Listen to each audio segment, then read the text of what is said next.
Msalaba hauishii kutupa sisi tu vitu vizuri, bali pia unadai, unahitaji sisi tuishi maisha ya aina fulani.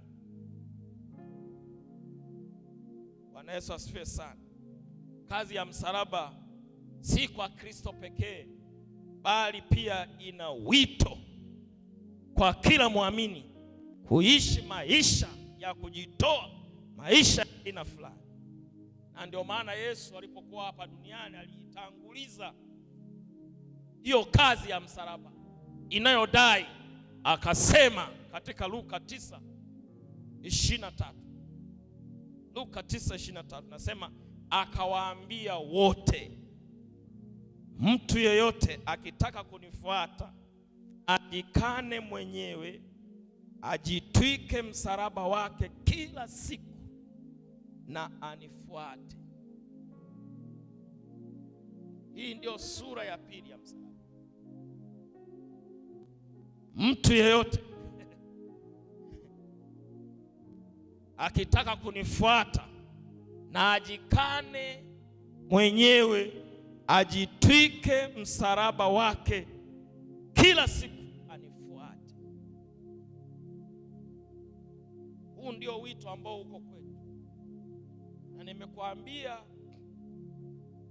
kujitwika msalaba wako na kumfuata Yesu kila siku kunaambatana na mambo yafuatayo.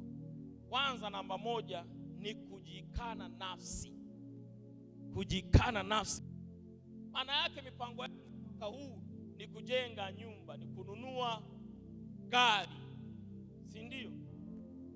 Sasa badala ya kununua gari najikana, maana yake naailisha.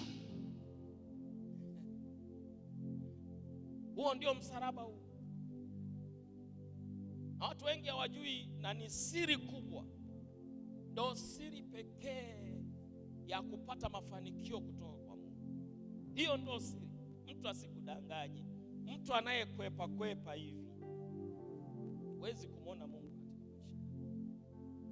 Ni mtihani mgumu. Weka pembeni matakwa yako, weka pembeni mipango yako. Ifike wakati, ifike mwaka ambao unaamua kuweka pembeni. Na watu wengi, hii ni siri kubwa ambayo imefichika. Ni formula ya ajabu sana. Yaani formula ni kama hii formula yaani sio ya kibinadamu. Ndio maana Paulo anasema nikuja kwenu kuwahubiri injili ya kibinadamu. Unajua injili ya kibinadamu au ufahamu wa kibinadamu ni kwamba nifanye saving, niwe na mipango, niwe na kusudi langu, maisha yangu yawe purpose driven.